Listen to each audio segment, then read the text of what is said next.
நம்பினால் நம்புங்கள். மர்மத்தின் மறுபக்கத்திற்கு உங்களை வரவேற்கிறோம். மனைவி தன்னை விட்டு பிரிந்து சென்ற சோகத்தில் 13 வருடங்களாக வீட்டை தாழிட்டுக் கொண்டு வெளியே வராத விசித்திர மனிதர் பழனியின் ஊரான வேடிகவுண்டன் கோட்டாயில் இருக்கிறது நமது குழு. அவரை வெளியே கொண்டு வர அடுத்த கட்ட செயல்பாடில் இறங்கியது நமது குழு.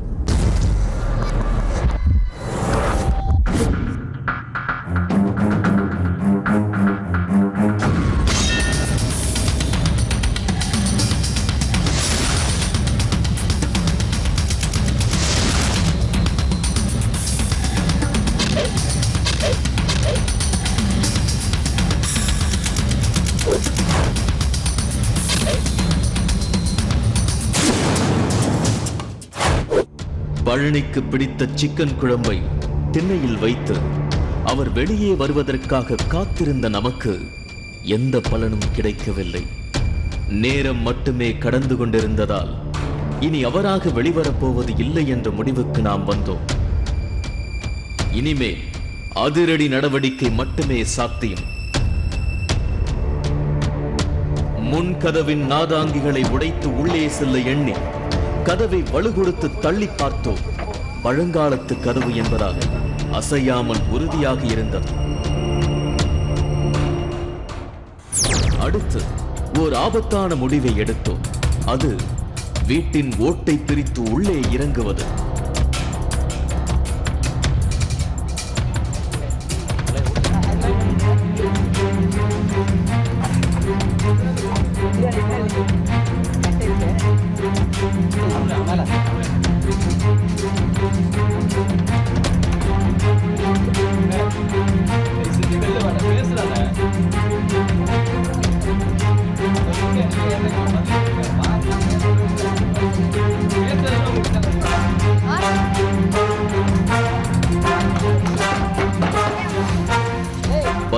வருடங்களாக பராமரிப்பற்ற ஓடுகள் மற்றும் சட்டங்கள் கால் வைத்தால் உடைந்து உள்ளே சென்றுவிடும் அபாயம் இருந்தது.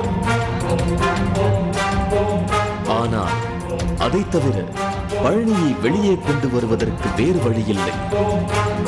நாம் ஓட்டை பிரிக்க மேலே ஏறுகிறோம் என பழனிக்கு தெரிந்துவிட்டது. உள்ளே இருந்தபடி கூச்சலிட்டார். அவரது வசைகளுக்கு இனியும் நம்மால் காது கொடுக்க முடியாது.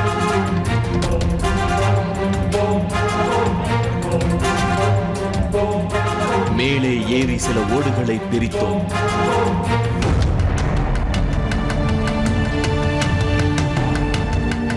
இதோ 13 வருடங்களாக யாருமே பார்த்திராத ஒரு விசித்திர மனிதர் பழனி.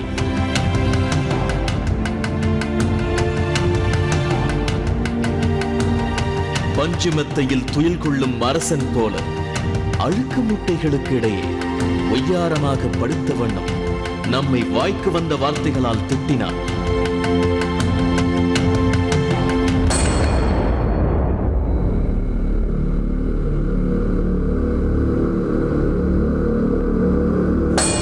முகத்தில் ஆக்ரோஷம் கொப்பளிக்க எழுந்து கதவை நோக்கி வந்தார்.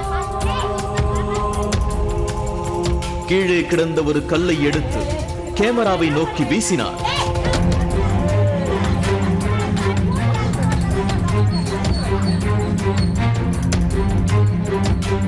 விலகி ஓடிய கிராம மக்கள் தூரத்தில் நின்று அதிசய காட்சி போல் பழனியை பார்த்தார்கள். 13 வருடமாக வெளி உலக வாசனை இல்லாத ஒருவரை எதிர்கொள்வது கடினமான காரியம்தான்.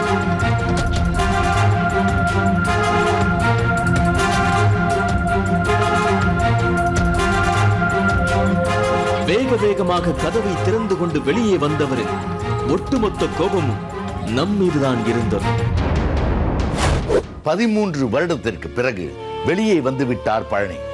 கோபம் உச்சத்தில் இருந்தது அவருக்கு. அருகே செல்ல இப்போதைக்கு யாரும் தயாராக இல்லை. பழனியின் கோபம் தணிந்த பின்னரே அவரை நெருங்க முடியும். 13 வருடங்களாக ஒரே துணி, உடலிலும் ஆடையிலும் அழுக்கு பத்தி பத்தியாய் அப்பி இருந்தது. முடிகள் ஒன்றோடு ஒன்று பின்னி தடிமனாக மாறியிருந்தது. அந்த இடம் முழுவதும் துர்நாற்றம் மெலிதாக பரவியது. பழனியின் உறவினர்களும் நண்பர்களும் அவர் வெளியே வருவார் என எதிர்பார்த்திருக்கவில்லை. நமது முயற்சியை மனமாற பாராட்டி வாழ்த்து தெரிவித்தார்கள் அனைவரும். பழனி வெளியே வந்துவிட்ட விஷயம் நொடிப்பொழுதில் அக்கம் பக்கத்து கிராமங்களில் பரவிவிட வீட்டின் முன் கூட்டம் அதிகரித்துக் கொண்டே போனது.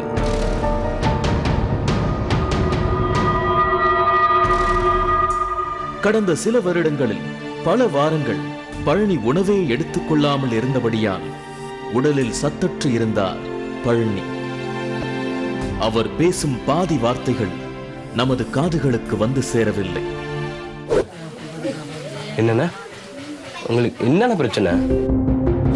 முதலில் அவரை உணவு எடுத்துக் கொள்ள வைத்தால் மட்டுமே மேற்கொண்டு அவரிடம் பேச முடியும்.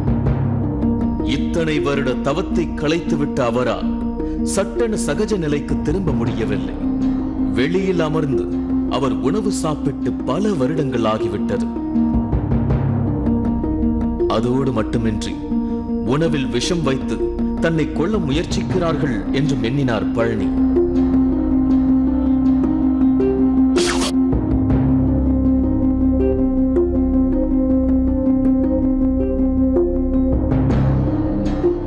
இளநீர் மட்டும் சிறிதளவு குடித்தார். 13 வருடங்களாக தன் மீது தண்ணீரே படாமல் வாழ்ந்த பழனியை இப்போது குளிக்க வைக்க வேண்டும். அவரது முடிகளை கத்தரிக்க வேண்டும். அப்போதுதான் அவர் மற்றவர்களுக்கு ஒரு சாதாரண மனிதராக காட்சி தருவார்.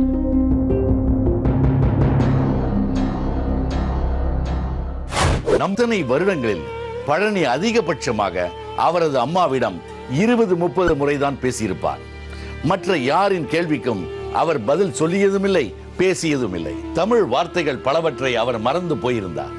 புதிதாய் பேச துவங்கும் ஒரு குழந்தையை போலத்தான் அவர் இனி வார்த்தைகளை மீண்டும் கற்றுக்கொள்ள வேண்டும். நம்பினால் நம்புங்கள் குழுவால் புதிய மனிதராக பழனி மாறியதை பார்க்க மீண்டும் உங்களை வரவேற்கிறோம். வீட்டினுள்ளே இருந்த 2 ஆடைகளை மட்டும்தான் 13 வருடங்களாக பழனி அணிந்திருந்தார். அந்த உடை புதிதாக இருந்தபோது என்ன நிறமாக இருந்திருக்கும் என்று யூகிக்க கூட முடியாத அளவிற்கு அதன் மேல் அழுக்கு அப்பி இருந்தது. நீங்க போய் வெந்நீர் காய வைங்கம்மா, அவர் குளிக்கட்டும். சுடு தண்ணீர் தயாரானது. முடி திருத்தம் செய்பவரை அழைத்து வர ஓர் சிறுவனை அனுப்பி வைத்தோம். ஆனால் குளிப்பதற்கும் முடி திருத்திக் கொள்வதற்கும் எளிதில் சம்மதிக்கவில்லை பழனி. அதற்கும் பல போராட்டங்கள். பக்கத்து ஊரிலிருந்து வந்த முடி திருத்தும் தொழிலாளி பழனியின் தலையை பார்த்து விக்கித்து நின்றார்.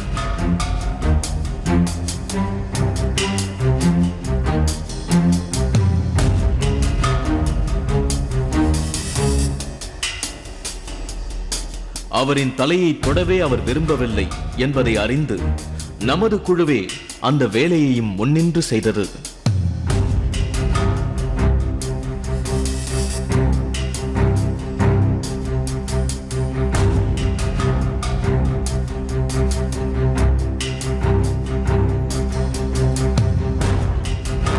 முடி திருத்தும் கத்தரிக்கோள் பயன்படாததால் அரிவாளாலும் துணி வெட்டும் கத்தரியாலும் முடியை சீர் செய்தோம்.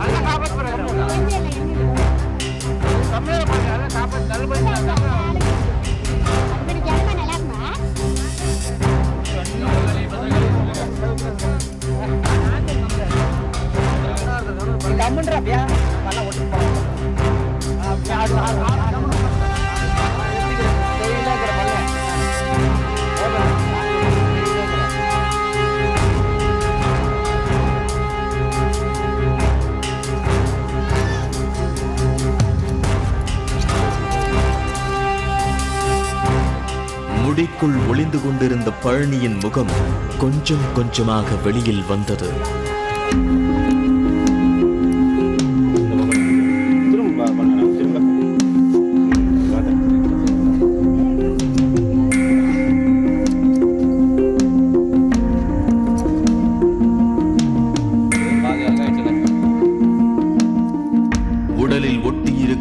விளக்குகளை எடுக்கவே பல மணி நேரங்கள் ஆகி போனது. பொழுதும் சாய்ந்தது. 2 சட்டைகள், 3 லுங்கிகள், 3 உள்ளாடைகள் அனைத்தும் உடலோடு ஒட்டிவிட்டிருந்தன. அவற்றை பிரிக்க முடியவில்லை. வெட்டித்தான் எடுக்க வேண்டியிருந்தது. கோவில் கும்பாபிஷேகங்களுக்கு வரும் பக்தர் கூட்டம் போல பழனி குளிப்பதை பார்க்கவும் மக்கள் குவிந்தனர். இந்த காட்சிகளை பார்த்த அனைவரையும் விட மகிழ்ச்சியடையும் நபர் பழனியின் அம்மாதான். எப்படியும் பழனி குளித்து முடிக்க 1 மணி நேரத்திற்கு மேலாகும். அதற்குள் இத்தனை வருடங்கள் பழனி மட்டுமே வாழ்ந்து வந்த அந்த வீட்டினுள்ளே என்னவெல்லாம் இருக்கும், எப்படி இருக்கும் என பார்த்துவிட எண்ணினோம்.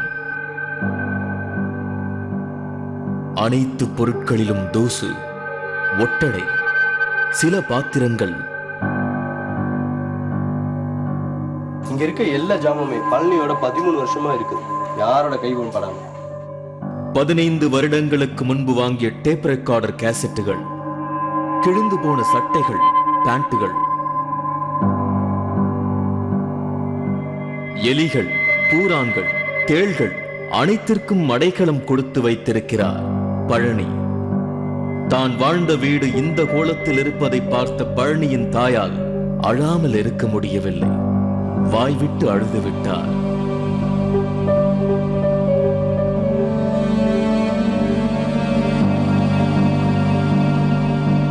நாம் அந்த ஊரில் 4 நாட்களாக பார்த்திராத ஒரு சிறுவன் அப்போது வந்து பழனியின் வீட்டை சுற்றி பார்த்துக் கொண்டிருந்தார்.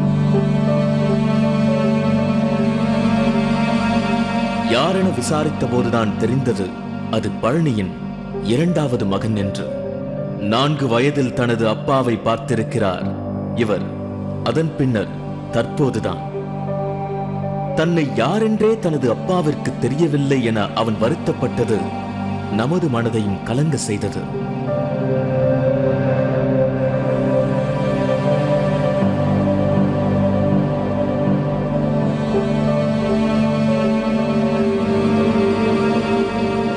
குளித்து முடித்து விட்டார் பழனி.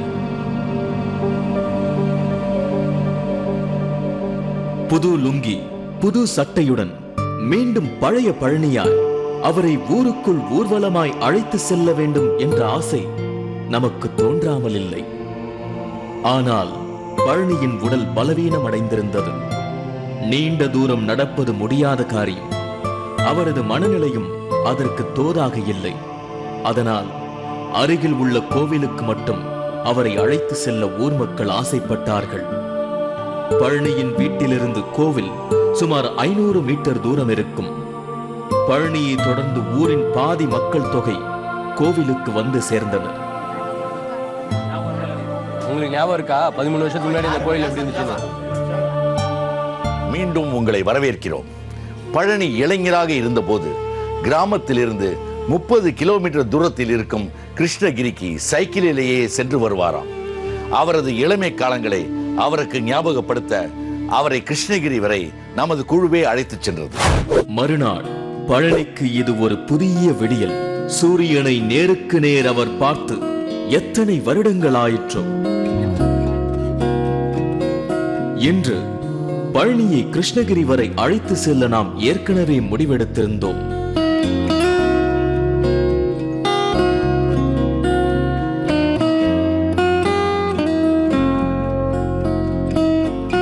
காலை முதலே மெலிதாக வானம் தூறிக்கொண்டிருந்தது. சிறிது தூரம் நடந்துதான் காருக்கு செல்ல வேண்டும். தெரியுதா பழனின? உங்களுக்கு தெரியுதா? அங்க பாருங்க. ட்ரெஸ் எடுத்து கொடுத்துட்டு, செருப்பு வாங்கிட்டு, பிரஷ் வாங்கிட்டு, நல்லா கண்ணுக்கு பிடிச்சது கேளு எடுத்து கொடுத்துட்டோம். பேண்ட், ஷர்ட், செருப்பு காலுக்கு எல்லாம்.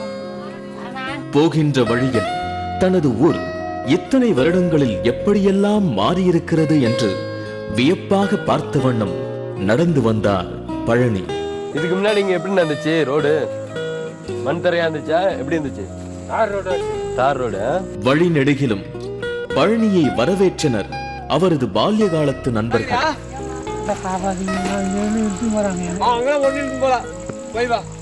கிருஷ்ணகிரிக்கு போய் உங்களுக்கு ட்ரெஸ் எடுக்க போறோம் பழனி. எதுக்கு பயப்படுறீங்க? வாங்க, எல்லாரும் உங்க கூட தானே இருக்காங்க. போய் வா, ஒண்ணு இல்ல, போய் வா, தைரியமா போய் வா. அவர் நடமாடிய காலத்தில் இந்த வழி முழுவதிலுமே வயல்வெளிகளாகத்தான் இருந்ததாம். இப்போது ஆங்காங்கே சில வீடுகள் எழும்பி இருந்தன.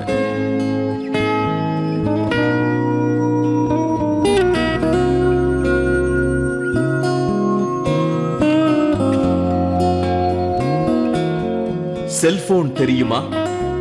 இப்போதைய முதல்வர் யார் தெரியுமா? அவர் காலத்து பெரும் தலைவர்கள், நடிகர்கள் இறந்து விட்டது தெரியுமா என பல சுவாரஸ்யமான கேள்விகளை பழனியிடம் கேட்டோம். 13 வருடங்களாக நடந்த எந்த விஷயத்தை பற்றியும் அவருக்கு எதுவும் தெரியவில்லை.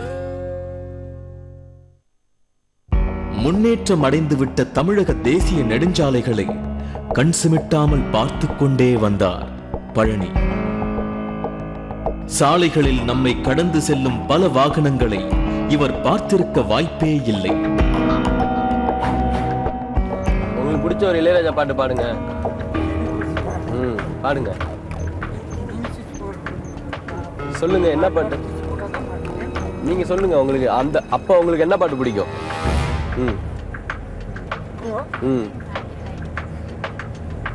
சொல்லுங்க, ஒரு பாட்டு சொல்லுங்க. அப்ப உள்ள இளையராஜா பாட்டு, உங்களுக்கு பிடிச்ச இளையராஜா பாட்டு. வேடிகவுண்டன் கொட்டாய் கிராமத்திலிருந்து கிருஷ்ணகிரி போகும் வழியில் பூங்கா ஒன்று இருந்தது. இளம் வயதில் சைக்கிளிலேயே கிருஷ்ணகிரிக்கு சென்று வருவாராம் பழனி.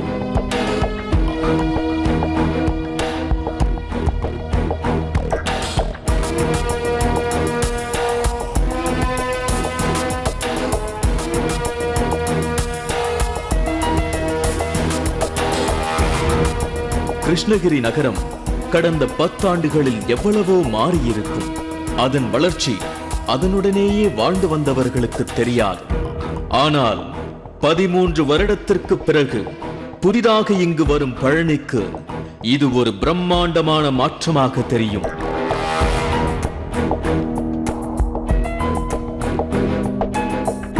கிருஷ்ணகிரியில் உள்ள ஒரு பிரபல துணிக்கடைக்கு பழனியை அழைத்து சென்று ஒரு பேண்ட் ஷர்ட் வாங்கி பரிசளிக்க விரும்பினோம். கிராமத்திற்கே ஃபுல் ஹேண்ட் ஷர்ட்டை அறிமுகப்படுத்தியவர் பழனி. அவரையே அவருக்கு பிடித்ததை தேர்ந்தெடுக்க சொன்னோம். பழனினா பாருங்க, இது உங்களுக்கு பிடிச்சிருக்கான்னு பாருங்க. பிடிச்சிருக்கா பாருங்க, கண்ணாடியில பாருங்க.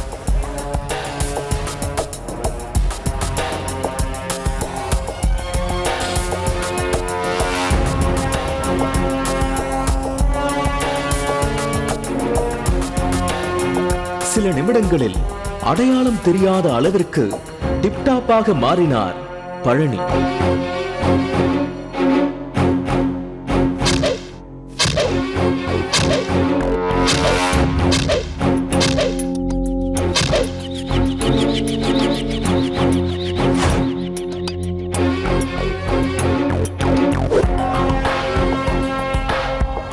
இனி பழனி ஒரு புது வாழ்வை துவங்குவார்.